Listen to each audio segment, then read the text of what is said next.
Welcome back to ABIC 2014. This is your Monday News Blast. I'm your host, Bruce Sargent of Farm Boy Productions. This morning brought two very influential speakers to the podium, both with ties to golden rice. My first interview was with Lawrence Kent. We discussed his work with an organization you might recognize in furthering an investment portfolio for biotechnology in developing countries. Here is that discussion. I'm here with Lawrence Kent, Senior Program Manager for the Bill and Melinda Gates Foundation. So you just presented on the agricultural development portfolio that the foundation has, and can you give me a little bit of an overview of your presentation? Sure, Bruce. I spoke about sort of how agriculture fits in with our portfolio. The Gates Foundation is about 15 years old now, and we're dispersing about $3.5 billion in grants per year. And those grants go to our partners who then implement programs that are consistent with our principles. You know, the first principle is that every life has equal value, and the second one is that every person deserves the chance to live a healthy and productive life. So the grants that we make, about half of them are trying to take on global health issues like malaria, HIV/AIDS, tuberculosis, and more recently Ebola. And about a quarter of the money goes towards domestic programs in the United States. And then the other quarter goes towards international economic development issues, really trying to fight poverty. And most of that money goes into agriculture. And the reason why is that when we look at the statistics on the poorest people in the world, the people who live in misery on less than $1 a day, they're in sub-Saharan Africa and in some of the poorer parts of South Asia. Most of those people are farmers. Probably 2/3 of them are earning their living off of agriculture. And we see the best way to help them pull themselves up from poverty is to help them improve the productivity of their farms. So that's the focus of a lot of our grant making right now. So one of the crops that you mentioned in your presentation was cassava. So what exactly is that, and what kind of work have you been doing in that area? Yeah, we're trying to prioritize our investments on the crops and livestock species that are most important for the poor, that produce most of the food. The crops they're already growing. So when you look at sub-Saharan Africa, the most important source of food that's domestically produced is corn or maize. The second one is cassava, which is a root crop.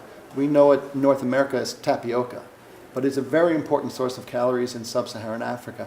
And so we've taken sort of a value chain approach where we've looked at how can we invest along the value chain to make cassava farming more productive for smallholder farmers. So we're funding some upstream research, looking at things like doubled haploids and genome-wide selection, very advanced technologies, including genetic modification in some cases.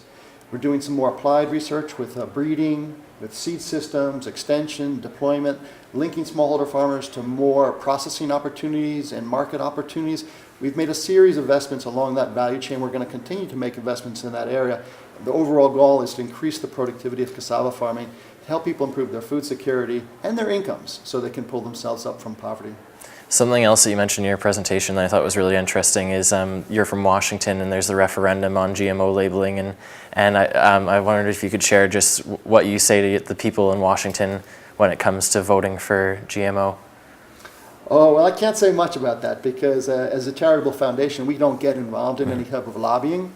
But we are free to share information, and we actually hosted a meeting with the Washington Farm Bureau to discuss some of those issues, to make sure that when people were making their decisions about whether or not they wanted to support mandatory labeling or they would be more comfortable with the voluntary labeling, we said that that's primarily a domestic issue, so something that we don't get involved in.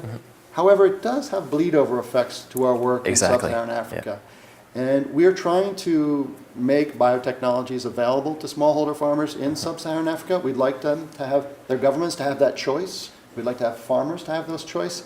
And when we take actions in North America that tend to vilify the technology, that information bleeds over to Africa and makes it harder for us to pursue solutions using these tools, for example, to create disease-resistant cassava or create products like golden rice that we talked about today that's designed to take on the problem of vitamin A deficiency. So the world is connected through the internet. So our decisions here in North America do have an impact on our ability to get smallholder farmers in sub-Saharan Africa and South Asia access to the technology choices that most farmers in North America already have.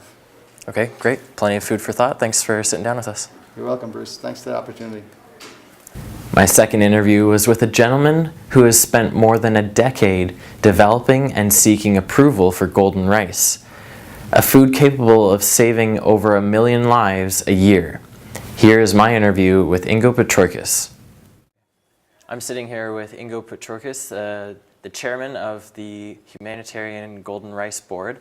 So you just presented on the challenges of developing golden rice, and can you give me a little bit of an overview of what you presented a few minutes ago? 1 hour and 5 minutes, or in 1 minute, okay. We use genetic engineering technology to develop rice containing provitamin A. We did so because we wanted to contribute to a solution of this problem, which kills 6,000 children every day, and for which other interventions are not too effective. This was requiring the use of genetic engineering technology. There is no other way to produce provitamin A rice. The science took us 8 years. We had proof of concept, which means golden rice ready by 1999. Then we did not want to stop at an academic level. We had developed golden rice that it helps to reduce blindness and death of children. So we had to develop a product. And as no industry can make money from such a product, we had to do it within the public sector. It was very difficult to find financial support for this product development, but after 14 years, from the year 2000 to 2014, we have gradually not reached our goal to have golden rice in the hands of the farmers, but we are relatively close. There are golden rice varieties under development in the Philippines, in Bangladesh, in Indonesia, in India, in China, in Vietnam. The first transfer to the farmers will happen in the Philippines. There the project is most far advanced. The final step will be the green light from the regulator authorities that this material has no risk to the environment or the consumer. Then it will go to the farmers, and hopefully from the farmers to neighboring farmers and spread through the farming community and reach the urban poor. That's the concept. Something I thought that was really interesting that stood out to me in your presentation was that you have a limit of no exporting and $10,000 profit to make it a humanitarian project. Why did you decide to go that way, and what was your motivation there? The not allowing export is simple to explain.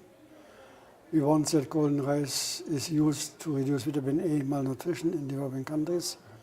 Not that it appears as how do you call this, modern food in Western Europe, to make a nice extra dish for rich people. So golden rice should be eaten where it is produced. The $10,000 limit we have because we had to establish a public-private partnership with an ABIC company. Because we didn't get financial support from the public domain, we needed support from somewhere else.